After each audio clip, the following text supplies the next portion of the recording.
bien, entonces, señores, bien, el matrimonio en la fe de la iglesia. Bueno, lo primero que habría que decir, ¿verdad? Es que el matrimonio es un tema importante en la fe del pueblo de Dios, ¿verdad? Entiéndase como el pueblo bajo la antigua alianza, es decir, el pueblo de Israel.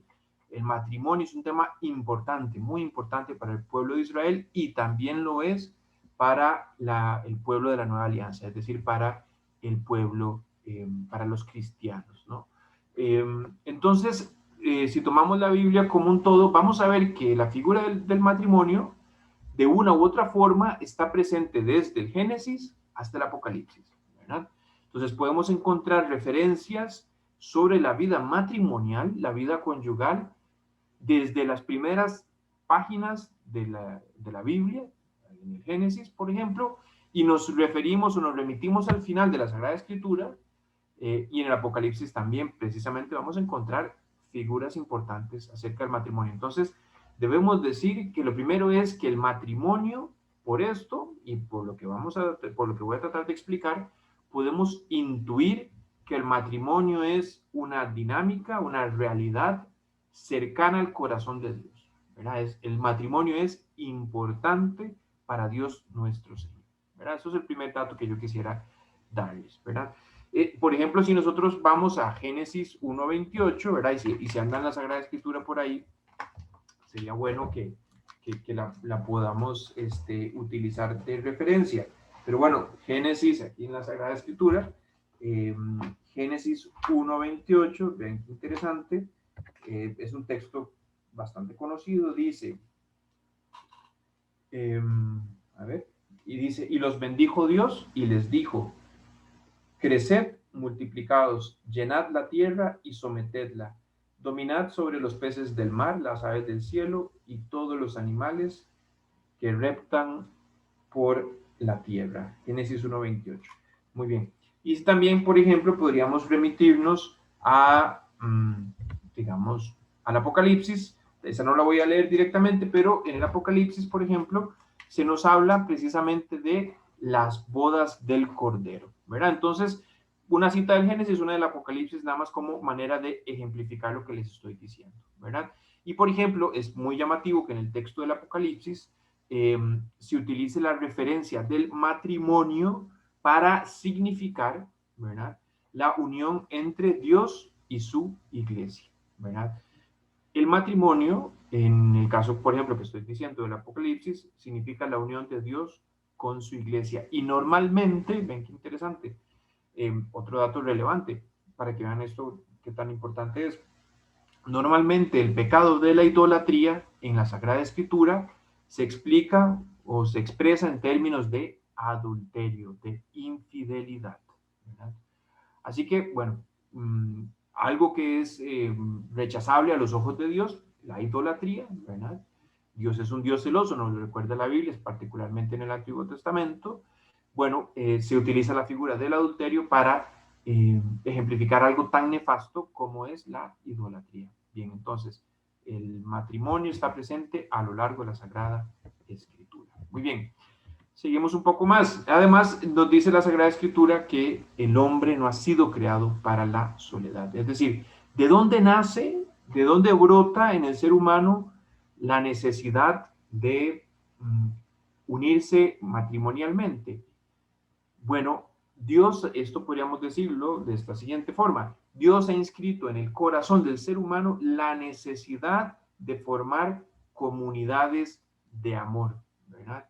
Comunidades de mutuo apoyo, de mutuo socorro, de acompañarnos juntos, de educar a la prole, ¿no? De asumir un proyecto en común. Entonces, y esto podría decirse que no es solo un elemento de fe, ¿verdad? Porque inclusive antes de que llegara la revelación, ¿verdad? Particularmente del Nuevo Testamento, por ejemplo, o mucho antes, es decir, desde que el hombre anda por la tierra, el ser humano, y cuando digo hombre estoy hablando del ser humano en general, desde que el hombre anda en la tierra, ciertamente ha tenido la necesidad de unirse en matrimonio, en comunidad, siendo el matrimonio precisamente el centro de esta unión. Claro, no había la idea de sacramento, no había la noción de sacramento, eso llegaría después, pero desde que el ser humano existe, se une en matrimonio, ¿verdad? Y esto precisamente es lo que dice Génesis 2:18, que es un texto bien, bien interesante y que me gustaría que lo leyéramos y que lo buscáramos en la Sagrada Escritura. Ahí usted donde, ahí desde su casa, puede buscarlo también en internet, se mete a la página, por ejemplo, del Vaticano, y ahí hay una parte donde puede encontrar la Sagrada Escritura. Bueno, dice así, Génesis 2:18, dice, entonces dijo el Señor, Dios, perdón, dice así, entonces dijo el Señor Dios, no es bueno que el hombre esté solo. Voy a hacerle una ayuda adecuada para él. Este texto del Génesis entonces hace referencia precisamente a lo que San Juan Pablo II denominaba soledad originaria. Es decir, hay algo en el corazón del hombre que le hace buscar compañía, ¿verdad? Y Dios ve esto, ¿verdad? Y dice, no es bueno que el hombre esté solo. Ojo, cuando dice no es bueno que el hombre esté solo, está diciendo no es bueno que el hombre en su calidad de ser humano esté solo, es decir, que haya otras personas que le acompañen. Y dos, no es bueno que el hombre esté solo también en su calidad de varón, ¿verdad? Es decir, de ahí la necesidad de crear a la mujer, esto en el contexto del relato bíblico, ¿verdad? Para precisamente hacer una unión, una comunión con el varón, ¿verdad? Entonces, el ser humano ha sido creado, esto es lo que ya nos dice de primera entrada, es que el ser humano ha sido creado para vivir en comunidad, vivir en compañía. Por eso es que, claro, por supuesto, todo este tema de los aislamientos y de la pandemia, ¿verdad? Pues ciertamente son un poco contrarios a la naturaleza humana, ¿verdad? Es decir, se requiere un esfuerzo especial para no buscar al otro, ¿verdad? Porque el ser humano está hecho para el encuentro, ¿verdad? Muy importante. Y esto, por supuesto, se expresa de manera clara en el matrimonio y en la familia. Entonces, claro, y además este texto de Génesis 2:18 dice, no es bueno que el hombre esté solo. ¿Eso qué es lo que significa? Bueno, eso también habla de que el hombre ve a su alrededor, ¿verdad? Estamos ya en el relato de la creación, ya el Señor creó las aves y los animales, etcétera, ¿verdad? Ya creó todo, ¿verdad? Porque el ser humano es precisamente, ojo, el culmen de la creación, ¿verdad? La creación de alguna forma va como en crecimiento, ¿verdad? Y al final Dios crea su obra máxima, que es el ser humano, ¿verdad?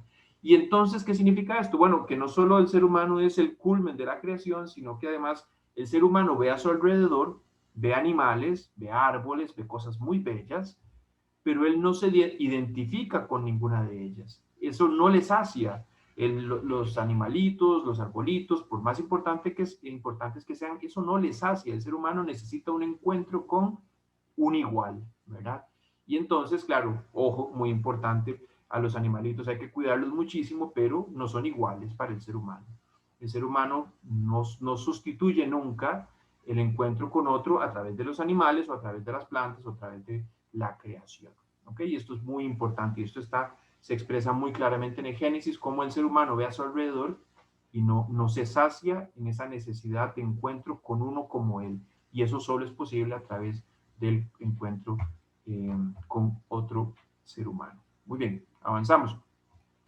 Y entonces decimos que, claro, el hombre experimenta una necesidad de vivir en comunión de amor, ¿verdad? ¿Y de dónde viene esto?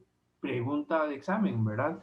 Eh, pregunta de, pregunta de examen. ¿Por qué el ser humano experimenta esta necesidad, ¿verdad? De vivir en comunión, de encontrarse con sus iguales, con aquellos que son distintos, pero que son como él. Bueno, habría que decir entonces que esto, ¿verdad? Esta realidad está relacionada directamente con Dios, ¿verdad? Es decir, aquí debemos recordar lo siguiente. Dice el texto de la Biblia, precisamente en el Génesis, que dice que el ser humano, que Dios creó al hombre a imagen y semejanza suya. Dios creó al hombre a imagen y semejanza suya, ¿verdad?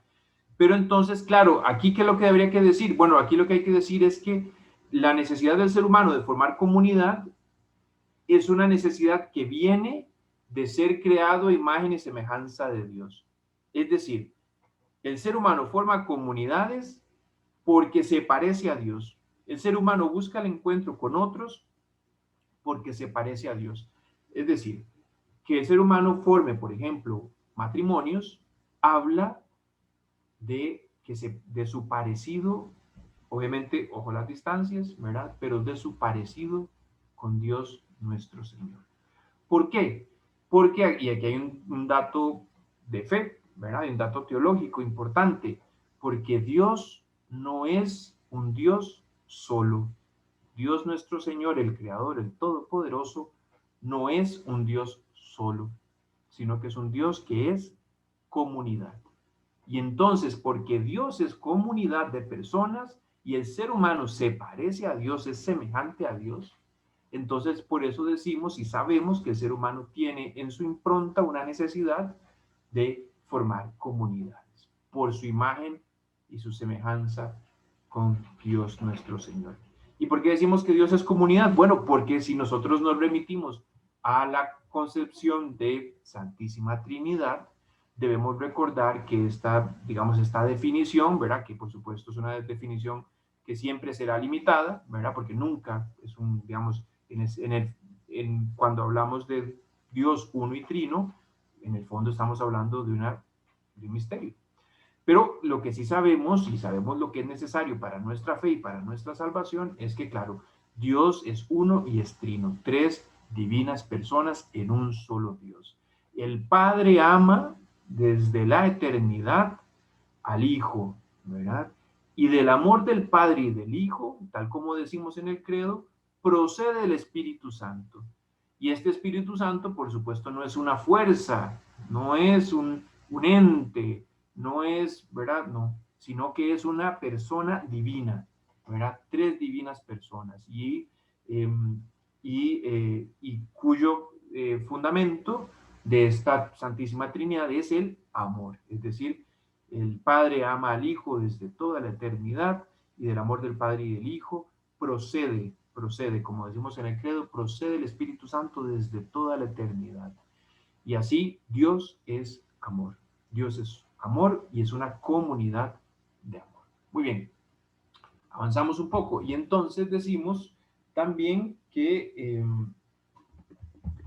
bueno, avanzamos un poquito, ¿sí? Vemos entonces además que la figura del matrimonio ha estado presente en la historia de la salvación. Aquí damos un paso más y entonces ya decimos, formamos comunidades porque nos parecemos a Dios, es decir, está en la esencia de Dios formar comunidad de amor, ¿ok? Bien, pero si nos remitimos también al texto bíblico y a la historia de la salvación, vamos a tener presente un elemento muy importante, que es el tema de la alianza, ¿verdad? Recordemos cómo Dios va formando progresivamente una alianza o varias alianzas a través de distintos profetas y distintos personajes muy importantes en la historia de la salvación. Él va formando una alianza con su pueblo. Y entonces primero forja una alianza con Abraham, ¿verdad? Y le promete una descendencia que será más amplia, más grande que las arenas del mar. Y después forja una alianza, por ejemplo, y aquí lo vemos, con Noé, ¿verdad? Y le promete no volver a destruir la tierra con un diluvio, ¿verdad? Y también forja una alianza con Moisés en el Sinaí, ¿verdad? Donde, ¿verdad? Una alianza con Moisés en el Sinaí, sí. Y también forja una alianza con David, ¿verdad? Y le promete a David que el Mesías vendrá de su descendencia, que su casa, la casa de David, no tendrá fin, ¿verdad? Muy bien. Y esto, por supuesto, esta historia de la alianza culmina en la alianza que nuestro Señor Jesucristo forjó de una vez y para siempre, ¿verdad? La última y definitiva alianza de Dios con la humanidad a través de Cristo nuestro Señor, ¿verdad? Es la última y definitiva alianza, es decir, la historia de la alianza va también en crecimiento y culmina con Jesucristo. Muy bien. Y ahí precisamente forja una alianza. Ya no va a ser una alianza establecida con quienes pertenecen étnicamente, por así decirlo, a un pueblo, sino que es a la multitud de los creyentes, ¿verdad? Y entramos en esta alianza precisamente a través de la fe y, por supuesto, a través de los sacramentos, ¿verdad? Muy importante, de los sacramentos. Entonces, vemos que la alianza es un tema importante en la historia de la salvación, muy importante, la alianza de Dios con los hombres. Y también nosotros entonces podemos entender la alianza o podemos entender el matrimonio precisamente como una alianza, ¿verdad? Una alianza de amor de Dios con los cónyuges, ¿verdad?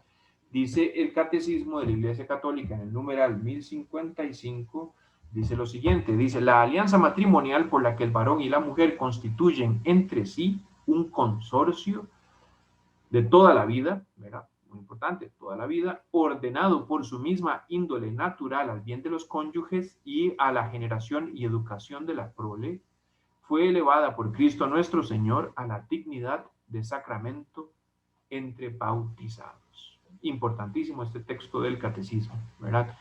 Que nos dice, nos recuerda que el matrimonio es una alianza que es para toda la vida, que está ordenado, es decir, la razón de ser del matrimonio es el bien de los cónyuges y la generación de los hijos y la educación de estos hijos, y que además es un sacramento.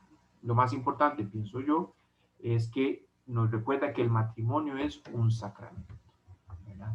Y entonces, claro, esto ya nos da una luz bien interesante sobre la dignidad del matrimonio, ¿verdad? La dignidad del matrimonio. Por lo tanto, debemos recordar lo que es un sacramento. Un sacramento, en primer lugar, es un signo visible de una gracia invisible, es decir, el sacramento comunica una gracia para nuestra redención, para nuestra salvación, ¿verdad? El sacramento no es solo el signo, sino que es un signo visible, agua, por ejemplo, pan y vino, por ejemplo, pero lo más importante es que comunica una gracia, conlleva una gracia. Y en el caso de los sacramentos, pues claro, instituidos por nuestro Señor Jesucristo para darnos esa gracia santificante, ¿verdad? Y ahora, muy importante, si recordamos, señores, los sacramentos, bueno, la iglesia, claro, la iglesia, o Dios nuestro Señor ha instituido 7 sacramentos, ¿verdad? Y nosotros, y esto lo digo para que entendamos, porque claro, hemos recorrido poco a poco, de manera también resumida, el papel del matrimonio dentro de la fe de la iglesia, y vamos a ir llegando ya a un punto todavía más específico, espero yo. Bien, la iglesia habla de 3 grupos de matrimonio, perdón, de sacramentos, 3 grupos de sacramentos. Entonces, hablamos de los sacramentos de iniciación cristiana, donde están, por supuesto, el bautismo, la comunión y la confirmación.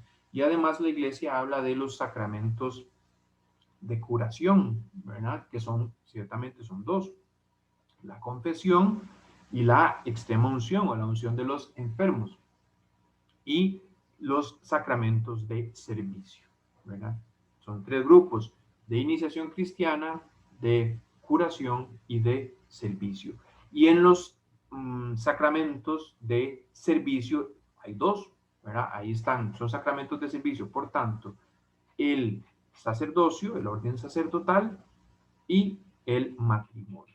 Muy importante, muy, muy importante. Entonces, ¿qué es lo que nos dice esto? Claro, que la iglesia entiende el sacramento del matrimonio como un acto de entrega, como un acto perenne hasta que la muerte los separe, un acto perenne de entrega, de servicio. Entonces, ¿qué es lo que significa esto? Bueno, esto lo que significa es que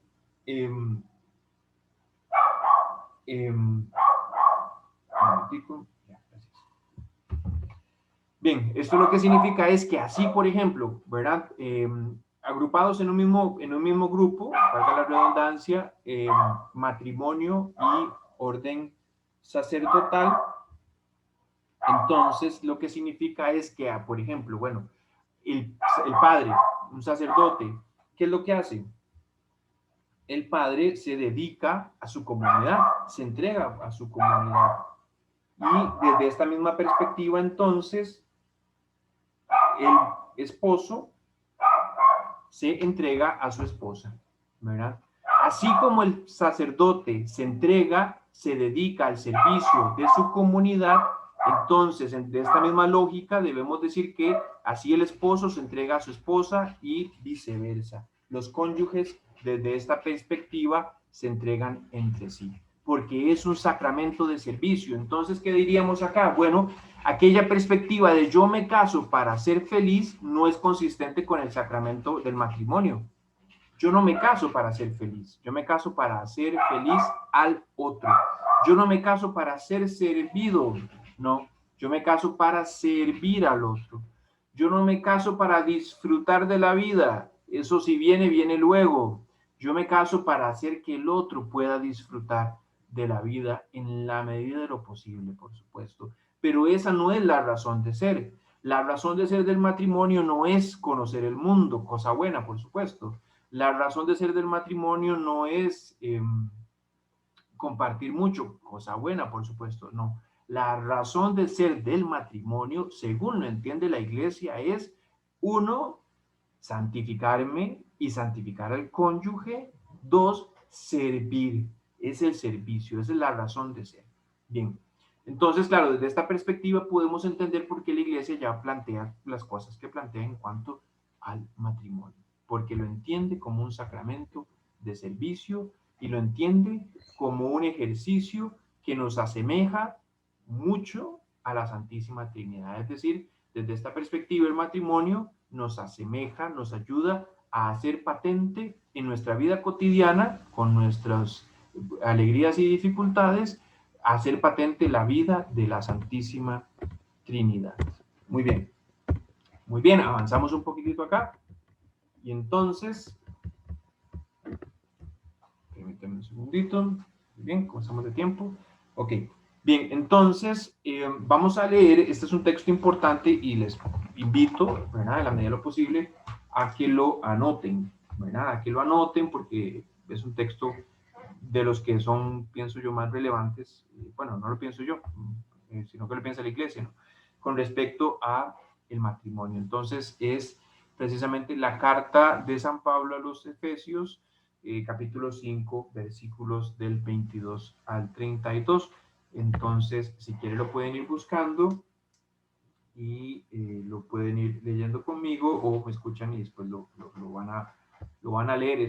Pienso que es un texto bien interesante. Muy bien, entonces dice, estad sujetos unos a otros en el temor de Cristo. Las mujeres a sus maridos como al Señor, porque el marido es cabeza de la mujer, así como Cristo es cabeza de la iglesia, que es su cuerpo, del cual Él es el Salvador. Pues como la iglesia está sujeta a Cristo, así también las mujeres a sus maridos en todo. Dice, versículo 25, maridos, amad a vuestras mujeres como Cristo amó a la iglesia y se entregó a sí mismo por ella, para santificarla, purificándola mediante el baño del agua por la palabra, para mostrar ante sí mismo a la iglesia resplandeciente, sin mancha, arruga o cosa parecida, sino para que sea santa e inmaculada. Así deben los maridos amar a sus mujeres como a sus propios cuerpos, como a su propio cuerpo. El que ama a su mujer a sí mismo se ama. Pues nadie aborrece nunca su propia carne, sino que la alimenta y la cuida. Ojo, qué importante. Como Cristo a la iglesia, porque somos miembros de su cuerpo. Muy bien. Dice así, el 31, muy importante. Por esto dejará el hombre a su padre y a su madre, y se unirá a su mujer, y serán los dos una sola carne. Gran misterio, ojo el 32. Gran misterio es este, pero yo lo digo en relación a Cristo y a la iglesia. Gran misterio es este, pero yo lo digo en relación a Cristo y a la iglesia. ¿Qué quiere decir San Pablo con este texto tan particular? Gran misterio es este, pero yo lo digo con relación a Cristo y a la iglesia. Lo que está diciendo San Pablo es que esta dinámica del matrimonio se dice de la misma relación que se establece entre Cristo y la iglesia. O puesto de otra forma, la relación matrimonial debe asemejarse a la relación entre Cristo y su iglesia. O de otra forma, así como Cristo se entrega a su iglesia, así deben los esposos entregarse entre sí. así de directo, de claro y de exigente, ¿verdad? ¿Cómo se entrega Cristo a su iglesia? Entonces deberíamos preguntarnos, bueno, entonces, así como Cristo se entregó a su iglesia, así deben entregarse los esposos. Entonces la pregunta lógica es, ¿y cómo se entregó Cristo a su iglesia? Y bueno, por supuesto, habría que remitirnos a la cruz, ¿verdad? En donde Cristo no se guarda nada, Cristo lo entrega todo, Cristo lo da todo, da su sangre, su vida, su carne para ser flagelada, lo da todo por amor ¿a quién? A su iglesia. Cristo se entrega plenamente. El Señor que se abajó a sí mismo, como dice Filipenses, siendo de condición divina, no se guardó nada y se abajó a sí mismo, claro, asumiendo la condición humana, se humilló. Dios se humilló, sí, claro, no se dejó nada. Entonces, desde esta perspectiva también entendemos que la dinámica que da sentido al matrimonio es la dinámica de la entrega plena. La dinámica de la entrega plena, ¿verdad? No importa si se pone viejito, si ya no está tan bonita, si a veces le dan achaques o si ha perdido, ojo, no es que no importa, tal vez no es la mejor palabra, pero esas son cuestiones secundarias, o perdió el empleo o perdimos la salud o algunos de los dos está enfermo o a veces es difícil de sobrellevar su carácter, cosas que obviamente todos debemos trabajar, pero claro, esas cuestiones son secundarias porque la dinámica que da sentido al matrimonio es la entrega plena. ¿Por qué? Porque si no nos entregamos, si nos casamos, si entramos al matrimonio y no pensamos en dinámica de entrega, entonces va a ser muy difícil que salgamos adelante como matrimonio. Porque la única forma de salir adelante en el matrimonio es teniendo el deseo de entregarme plenamente a mi esposo, a mi esposa. Esa es la única forma en la que lograremos sobrellevar las dificultades propias de la vida y del matrimonio, ¿verdad? Bien, entonces, claro, Cristo se entrega totalmente, se entrega plenamente, se entrega por su iglesia, es un amor exclusivo, ¿verdad?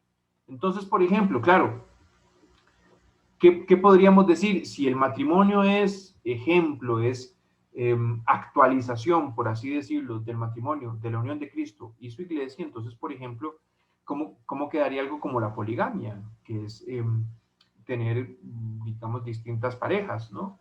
Dentro de esto que se conoce hoy, por ejemplo, los poliamorosos, ¿no? Poli de muchos, amorosos de amor, por supuesto. Entonces, los que aman a muchas personas al mismo tiempo, ¿verdad? ¿Cómo lo entenderíamos bajo esta perspectiva de Cristo que se entrega plenamente por su iglesia, ¿verdad? Por su iglesia. Bueno, entonces, por supuesto que la poligamia atenta contra la unidad de los esposos, que estamos llamados a ser una sola carne, ¿verdad? O el divorcio. Claro, los católicos no podemos admitir el divorcio porque decir que admitimos el divorcio es como admitir que Cristo se baja de la cruz, ¿verdad? Como que Cristo dice, bueno, ya aquí mejor ya no más, este pueblo ingrato, ya no me entrego más por ellos, ya no vuelvo a llegar a sus altares, ¿verdad? Ya no vuelvo a estar en sus sagrarios, ya no vuelvo a estar en sus sacramentos. Imagínense ustedes, bueno, se acaba el mundo ese día, ¿no? Con toda certeza. Pero lo cierto es que, claro, si nosotros admitimos el divorcio, porque lo que decimos del matrimonio lo decimos de Cristo y su iglesia y de su entrega por su iglesia, entonces sería lo mismo que decir que Cristo se baja de la cruz, ¿verdad? Bien, y por ejemplo, claro, un matrimonio cerrado a la vida, ¿verdad? Que pues ¿verdad? Que no les pasa por la mente tener hijos, por ejemplo, ¿verdad? Y eso cómo queda. Entonces, claro, esto, ¿verdad? Esta actitud de rechazo a la vida, es decir, no querer tener hijos, es contraria a la generosidad de los cónyuges, que ya dijimos, los cónyuges se deben entregar plenamente en la vida cotidiana y por supuesto que a través de las relaciones maritales, a través del acto conyugal, del acto sexual, precisamente, así como los cónyuges se entregan en todos los ámbitos de la vida el uno al otro, también deben entregarse corporalmente, ¿verdad? Y entonces, por supuesto, al entregarse corporalmente, también entregan y aceptan, es decir, donan y reciben la fertilidad del otro, ¿verdad? Muy importante. donan y reciben la fertilidad del otro, ¿verdad? Entonces, ¿qué significa, por ejemplo? Y aquí ya avanzamos un poquitico más y ya casi vamos terminando. ¿Qué significa entonces esto? Bueno, que por supuesto, si yo asumo esta dinámica de entrega plena, como Cristo se entregó por su iglesia, entonces, si yo no acepto la fertilidad de mi esposa, no le estoy aceptando plenamente. Ella no se está entregando plenamente y yo no le estoy aceptando tal como es, porque Dios quiso darle a ella también fertilidad, fecundidad, y a mí también exactamente lo mismo. Entonces, desde esta perspectiva, entendemos que es inadmisible la postura porque contradice, ojo qué importante, contradice la entrega de Cristo por su iglesia, el cerrarme a la vida, el tener actos conyugales cerrados a la vida. Desnaturalizo el acto conyugal si son actos que están adrede, a propósito, cerrados a la vida, ¿verdad? Bueno, y esto nos lleva a hablar brevemente sobre la sexualidad, ¿verdad? Debemos recordar, señores, que la sexualidad es sagrada. Ojo, la iglesia, para la iglesia la sexualidad es un tema importante, sí, claro, claro, porque es sagrada. La iglesia entiende que la sexualidad, perdón, es sagrada, porque vio Dios, dice el Génesis, que todo era bueno. Y también el ser humano. El ser humano ha sido creado, ha salido bueno de las manos de Dios. Dios no crea nada malo, ¿verdad? Y eso incluye la sexualidad, ¿verdad? La sexualidad, por lo tanto, es dada por Dios, es querida por Dios. La sexualidad es sagrada, ¿verdad? Porque todo lo que viene de Dios es sagrado, ¿verdad? Dice San José María Escrivá de Balaguer, fundador del Opus Dei, dice, no solamente es buena y noble en su naturaleza, hablando de la sexualidad humana, sino que cuando el acto conyugal viene presidido por el amor, es fuente de santificación y salvación. Es decir, los esposos, cuando tienen actos, relaciones sexuales, y el amor es el centro de esta unión, pues crecen en santificación. ¡Qué maravilla! Bien, entonces, muy importante, ¿verdad? Y recordar los dos fines del acto conyugal. El fin unitivo, es decir, a través de las relaciones conyugales los esposos crecen en amor, y el fin procreativo, ¿verdad? Que es decir, todo acto conyugal debe estar abierto a la vida. Esto no quiere decir que todo acto conyugal deba generar una nueva vida, ¿no? Pero todo acto conyugal sí debe estar abierto a la vida, ¿verdad? No debe ser hecho infecundo a propósito. Bien. Por eso les digo, ¿sí? Todo acto conyugal, como dice aquí, para que sea lícito debe respetar íntegramente estos dos fines, ¿verdad? El fin unitivo y el fin procreativo, ¿verdad? Si el esposo llega borracho, ¿verdad?, a la casa a buscar a su esposa para tener relaciones y ella no quiere porque está borracho y porque huele feo, etcétera, pues ahí no hay fin unitivo, ¿verdad? Por ejemplo. O, por ejemplo, cuando, no sé, alguno de los dos insiste en utilizar pornografía en medio de la relación para, no sé, para replicar lo que ven en la pornografía, ahí no hay fin unitivo, ¿verdad? Ahí no hay amor, ahí nos estamos usando, ahí no hay amor, ¿verdad? Entonces, igual pasa con el fin procreativo, es decir, ambos fines deben ser siempre respetados. El fin procreativo lo que quiere decir es que todo acto conyugal, como he venido diciendo, debe estar abierto a la vida. Muy bien. Y así es como lo establece precisamente la Iglesia a través de la encíclica Humane Vitae de San Pablo VI. Era un documento de 1968 que tal vez no está tan presente hoy, pero que debemos recordar. Especialmente Humane Vitae en su numeral 14, ¿verdad? En donde precisamente San Pablo VI dice que hay que excluir absolutamente como vía lícita para la regulación de los nacimientos la esterilización directa perpetua temporal, tanto del hombre como de la mujer, ¿verdad? Entonces, la esterilización directa perpetua temporal, tanto del hombre como de la mujer, y además toda acción que en previsión del acto conyugal o en su realización o en el desarrollo de sus consecuencias naturales se proponga como fin o como medio hacer imposible la procreación, ¿verdad? Por supuesto, aquí incluye los anticonceptivos y otras dinámicas. Bien. Y el numeral 21 de Humane Vitae ustedes la pueden leer en 2 horas, digamos, es un documento bastante corto, digamos, es de fácil comprensión, para nada hay que ser teólogo para poder entenderlo. pero precisamente habla de la disciplina conyugal, ¿verdad? Es decir, por ejemplo, si los esposos por razones de peso no pueden concebir una nueva vida, entonces deben, claro, seguir un poco los ritmos, que, bueno, no estoy hablando del método ritmo, pero deben seguir los tiempos, para no usar ese término, deben seguir los tiempos de infertilidad de la mujer, ¿verdad? Que precisamente la mujer es infértil durante algunos días al mes, ¿verdad? Sin importar de si el ciclo es corto o largo, es normal, ¿no? Digamos, en realidad, pues eso no es necesario entenderlo tan a fondo, pero lo que sí quiero decir es que, claro, hay momentos de infertilidad al mes de la mujer, ¿verdad? Hay momentos de fertilidad. Eh, y esto es lo que se conoce como el método Billings u otros métodos ahí disponibles. Muy bien. Y el numeral 17 habla precisamente acerca de las consecuencias de la admisión de los métodos artificiales de regulación de la natalidad, ¿verdad? Entonces habla de la degradación de la... Esto es un texto de 1968. Y entonces San Pablo VI habla aquí de cuáles serían los efectos precisamente o principalmente en la mujer de si se aceptan de manera indiscriminada estos anticonceptivos y demás, ¿verdad? Y entonces habla acerca de el camino fácil y amplio que se abriría a la infidelidad conyugal, a la degradación general de la moralidad, es decir, cualquier parecido con la realidad es mera coincidencia, ¿verdad que sí?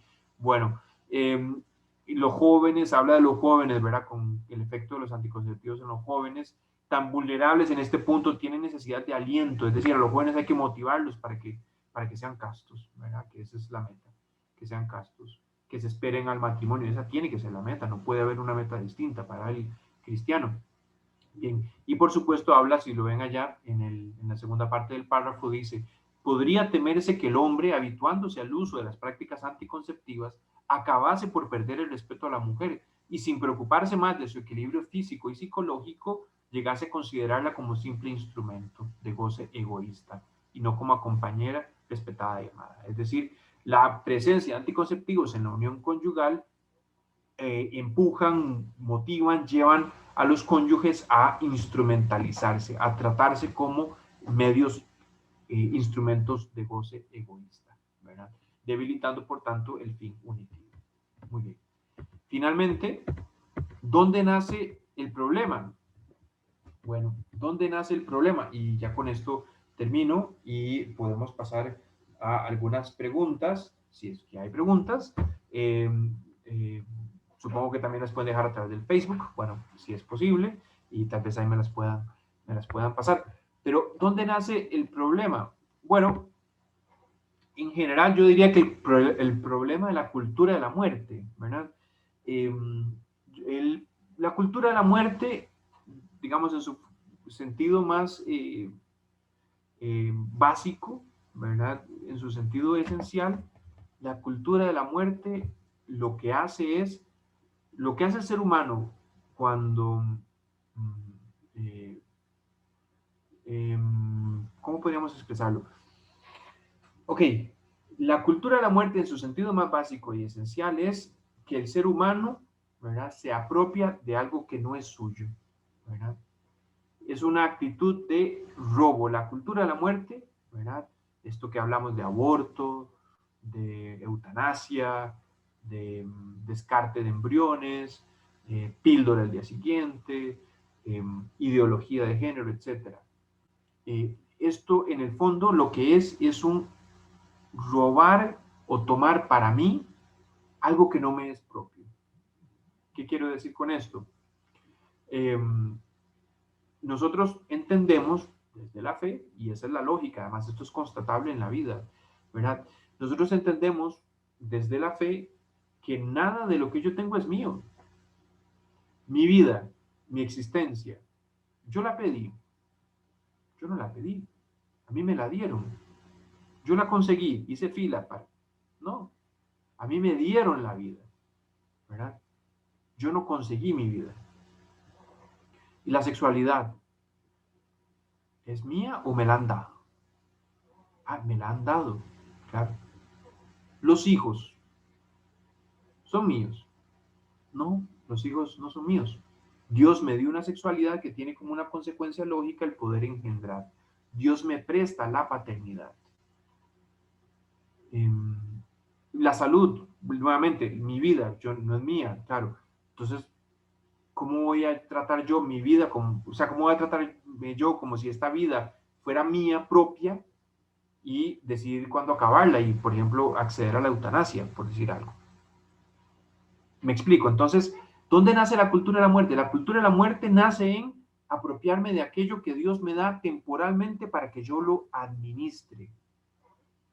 Para que yo lo administre. Porque recordemos que la lógica del Génesis es que Dios le da al hombre el jardín para que lo administre.